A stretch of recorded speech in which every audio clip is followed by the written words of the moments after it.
அந்த பனி கொஞ்சம் கொஞ்சமா உருகி ஒரு கையில கொஞ்சோண்டு எடுத்துட்டு வராரு. சீச்சி இதை எப்படி நான் உங்ககிட்ட சொல்ல போறேன், இப்ப நம்ம இந்த விஷயத்திலயும் தோத்துட்டோமே அப்படின்னு நினைச்சு நம்ம கோக்கு ஃபீல் பண்ணிக்கிட்டு வர உடனே இந்த பக்கம் சீச்சி கத்துறாங்க, கோகு நான் எனக்கு ஃபேனு கிடைச்சிடுச்சு அப்படின்னு கத்த கரெக்டா கோகு அங்க வர இவங்க 2 பேரும் ஹாப்பில இருந்துகிட்டு இருக்க. அந்த டைம்ல நம்ம பிலாஃப் என்ன பண்றான், இங்கே இருந்து அந்த ரோபோ சூட்ல வந்து அந்த இதை புடுங்கிடுறாங்க.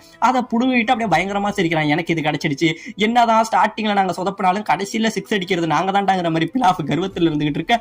உடனே நம்ம கோகு கோவமா போய் ஒழுங்காத என்கிட்ட கொடுத்துருங்கன்னு கேட்க உடனே அந்த நாய்காரன் என்ன பண்றான், இதை மட்டும் கிட்டக்க வந்து இந்த ஃபேனையே 2 கட் பண்ணிடுவேன்னு சொல்லி மிரட்ட நம்ம பிலாஃபுக்கு இந்த இடத்துல ஒரு ஷாக்கு. ஆமா ஃபேன் எல்லாம் வாங்கிட்டோம், இது முதல்ல என்ன பண்ணும், இதை எப்படி யூஸ் பண்றதுனே நமக்கு தெரியலையே அப்படின்னு சொல்லி நம்ம பிலாஃப் குழம்பிக்கிட்டு உடனே சீச்சியை பார்த்து ஆமா பொண்ணு இதை எப்படி யூஸ் பண்றது அப்படிங்கிற மாதிரி கேட்பாருங்க. உடனே நம்ம சீச்சி என்ன சொல்லுவாங்க, அது ஒரு ஃபேனு, அதை விசிறினாலே போதும் அப்படின்னு சொல்ல உடனே நம்ம நாய் என்ன பண்ணுது, அவ்வளவுதான் விஷயமானு சொல்லி அந்த ஃபேனை அப்படியே இவங்கள பார்த்து விசிற இந்த இடத்துல ஒரு மிகப்பெரிய காத்து வீசுதுங்க. ஒரு பயங்கரமான காத்து வீச இந்த பக்கம் நம்ம பிலாஃப் அப்புறம் மாயி இவங்க 2 பேரும் இந்த காத்துல இங்கே இருந்து பறந்து போய் விழுந்துடுறாங்க. உடனே நம்ம நாய் அந்த விசிறியை வச்சுக்கிட்டு நிக்க ஆகாக என்ன விட்டுட்டு போயிட்டீங்க நானும் வந்துடுறேன்னு சொல்லி அந்த விசிறியை தூக்கி போட்டுக்கிட்டு நாயும் ஓடுதுங்க.